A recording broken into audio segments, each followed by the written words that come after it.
न्यूनतम समर्थन मूल्य यानी एमएसपी गारंटी कानून समेत अपनी विभिन्न मांगों को लेकर किसान सड़कों पर हैं। संसद के मानसून सत्र में भी एमएसपी गारंटी की मांग गूंजती रही। किसानों के दो संगठन अपनी अपनी तरफ से नेता प्रतिपक्ष राहुल गांधी के पास एमएसपी गारंटी समेत अन्य मांगों को लेकर जा चुके हैं। राहुल गांधी भी उन्हें एमएसपी गारंटी कानून पर प्राइवेट बिल लाने का आश्वासन दे चुके हैं, लेकिन इस सत्र में तो ये बिल पेश नहीं किया जा सका। अब ये मामला अगले सत्र तक के लिए टल गया है, जो नवंबर-दिसंबर में आएगा। इसी दौरान किसान बहुल प्रदेशों हरियाणा और महाराष्ट्र में विधानसभा चुनाव भी होने हैं। ऐसे में ये देखने और समझने वाली बात है कि आखिर किसानों को एमएसपी की लीगल गारंटी देने से जुड़ी पूरी कवायद का अब क्या होगा। नमस्कार, मेरा नाम है शिवराज सिंह और आप देख रहे हैं किसान तक। किसान एमएसपी गारंटी की मांग पर अड़े हुए हैं। किसानों ने विपक्ष के जरिए हाल ही में संपन्न हुए संसद सत्र में भी अपनी आवाज को बुलंद किया। लोकसभा में नेता प्रतिपक्ष राहुल गांधी ने एमएसपी के मुद्दे पर सरकार को जमकर घेरा। विपक्ष के दूसरे सांसदों ने भी किसानों का मुद्दा जोर शोर से उठाया। हालांकि किसान संसद सत्र में विपक्ष के द्वारा प्राइवेट बिल लाने में सफल नहीं हो पाए। हरियाणा बॉर्डर पर आंदोलन कर रहे संयुक्त किसान मोर्चा और राजनीतिक की ओर से विपक्ष से संसद सत्र में प्राइवेट बिल लाने की मांग की गई थी। इसको लेकर किसान नेताओं ने राहुल गांधी से मुलाकात भी की, जिसके बाद चर्चा थी कि राहुल गांधी संसद में एमएसपी पर प्राइवेट बिल ला सकते हैं। हालांकि ऐसा नहीं हुआ। देखिए, हमारे मैनिफेस्टो में एमएसपी विद लीगल गारंटी लिखा है। हमने पूरा उसका असेसमेंट किया है, वो किया जा सकता है। अभी मीटिंग में हमने ये डिसाइड किया कि जो इंडिया गठबंधन के बाकी लीडर्स हैं उनसे हम ये डिस्कशन करेंगे और फिर सरकार पर दबाव डालने की कोशिश करेंगे कि legal guarantee, MSP legal guarantee Hindustan के किसानों को मिले। अब वो चर्चा चल रही है, वो उसके बारे में हम इंटरनली डिस्कस करके वो करेंगे। धन्यवाद। इसके बाद एसकेएम राजनीतिक के प्रतिनिधि मंडल ने भी राहुल गांधी से मुलाकात कर एमएसपी पर प्राइवेट बिल लाने की मांग की, जिस पर राहुल गांधी ने अगले सत्र में इस पर प्राइवेट बिल लाने का किसानों को भरोसा दिया। वो एक प्राइवेट बिल की बात आपने जो कही, तो क्या प्राइवेट बिल पर राहुल गांधी जी ने सहमति जताई है कि अगले विंटर सेशन में वो लेकर? उन्होंने बिल्कुल कहा कि प्राइवेट बिल पर बिल आना चाहिए, बट वो सारे इंडिया अलायंस के कॉम्पोजिट बिल होगी। या वाई इंडिया अलायंस सारे विपक्ष के पार्टी जो एनडीए में नहीं है, उनको भी वो कॉन्फिडेंस में लेके बिल पेश करेंगे। जैसा कि आप पहले बता रहे थे कि वो जो राजू शेट्टी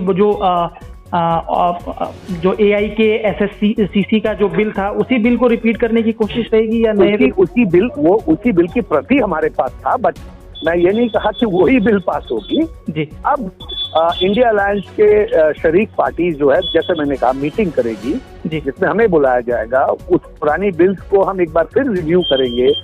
कुछ 2018 से 2024 6 साल में हालात कुछ बदले हैं, कुछ लॉज बदले हैं। वो सबको देख के हम एक फ्रेश बिल लेके विंटर सेशन में पार्लियामेंट में आ सकते हैं। इसकी बहुत ब्राइट संभावना है और वो बिल राहुल जी खुद प्रेजेंट करेंगे। ये भी बहुत ब्राइट पॉसिबिलिटी है।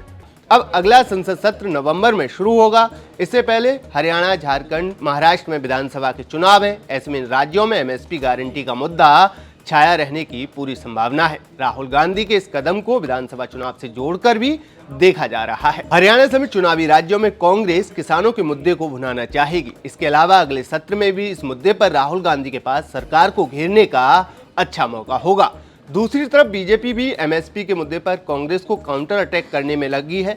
हरियाणा में बीजेपी ने बड़ा दांव खेला है। हरियाणा की सैनी सरकार ने किसानों की फसलों को एमएसपी पर खरीदने का ऐलान किया है। मुझे ये भी बताते हुए बड़ी खुशी हो रही है कि पिछले 10 वर्षों में हमारी सरकार ने किसानों की 14 अन्य फसलें भी एमएसपी पर खरीदने का काम किया था और आज 9 फसलें और बकाया हैं।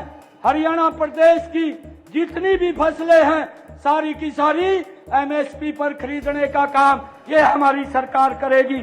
आज मैं इसकी घोषणा करता हूं। 22 जून को घोषणा की थी कि 31 दिसंबर 2023 तक आवेदन करने वाले सभी किसानों को ट्यूबवेल कनेक्शन दिए जाएंगे। मैंने ये 27 जून को पिछले दिनों घोषणा की थी। यह भी घोषणा की थी कि जिन किसानों को पुराने ट्यूबवेल खराब होने पर दोबारा किसी जगह पर बोर करना पड़ता है, उन ट्यूबवेलों पर सौर ऊर्जा की शर्त लागू नहीं होगी। उन्हें पहले से आ रही बिजली के कनेक्शन ही पर ही चलाया जाएगा। ये भी घोषणा मैंने पिछले दिनों की थी।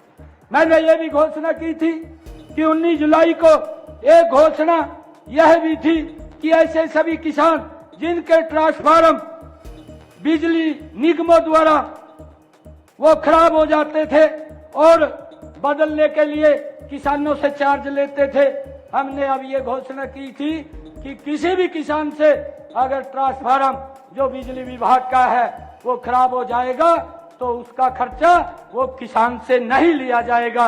ये भी घोषणा हमने पिछले दिनों की थी। दरअसल लोकसभा चुनाव में बीजेपी को किसान आंदोलन से काफी नुकसान हुआ था। बीजेपी 10 सीट से सिमटकर 5 सीट पर आ गई थी। यही वजह है कि हरियाणा में विधानसभा चुनाव से पहले सैनी सरकार ने सभी फसलों को एमएसपी पर खरीदने का ऐलान कर किसानों की नाराजगी को कुछ हद तक दूर करने की कोशिश की है। लेकिन सैनी सरकार के इस फैसले पर राजनीति गरमाई हुई है। कई किसान नेताओं ने सवाल खड़े किए हैं। जो उन्होंने किया है उसमें सबसे बड़ी जो बात है वो एमएसपी पे सभी फसलों की खरीदने का आश्वासन दिया है। उन्होंने ये कहा है कि हरियाणा सरकार खुद खरीदेगी, सेंटर खरीदे चाहे ना खरीदे।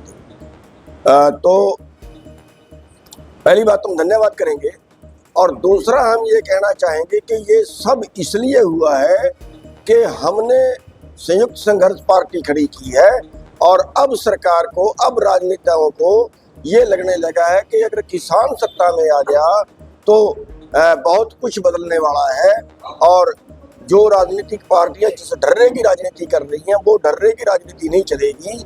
उनको निचले स्तर की राजनीति करनी पड़ेगी, जनता के पक्ष की बात करनी पड़ेगी। वहीं संसद में केंद्रीय कृषि मंत्री शिवराज सिंह चौहान ने भी एमएसपी के मुद्दे पर कांग्रेस को घेरा था। शिवराज ने मनमोहन सरकार का एक कैबिनेट नोट का हवाला देते हुए कांग्रेस को एमएसपी विरोधी बताया था। ये कैबिनेट नोट इनकी सरकार का, माननीय सभापति महोदय मैं रखता हूं, लेकिन कैबिनेट नोट में इन्होंने राष्ट्रीय किसान आयोग द्वारा राष्ट्रीय नीति में शामिल न की गई सिफारिश, जब ये सिफारिश की गई कि एमएसपी उत्पादन की भारत औसत लागत से कम 50% से अधिक होना चाहिए, कैबिनेट नोट में ये लिखा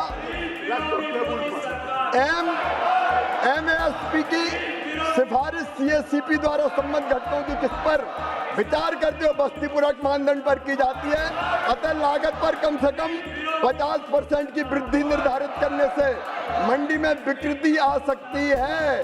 कुछ मामलों में एमएसपी व उत्पादन की लागत के बीच मैकेनिकल लिंकेज प्रति उत्पादक हो सकता है, इसे स्वीकार नहीं की जा सकता। ये इनका चेहरा है, ये मैं पटल पर रखता हूँ। एमएसपी के मुद्दे पर बीजेपी और कांग्रेस दोनों आमने सामने हैं। फिलहाल इस मुद्दे पर और राजनीति होने की पूरी संभावना है। अगर ये वीडियो आपको पसंद आया है तो इसे लाइक जरूर करें। अगर चैनल अभी तक सब्सक्राइब नहीं किया है तो कर लें और नोटिफिकेशन पाने के लिए बेल आइकन भी दबा दें।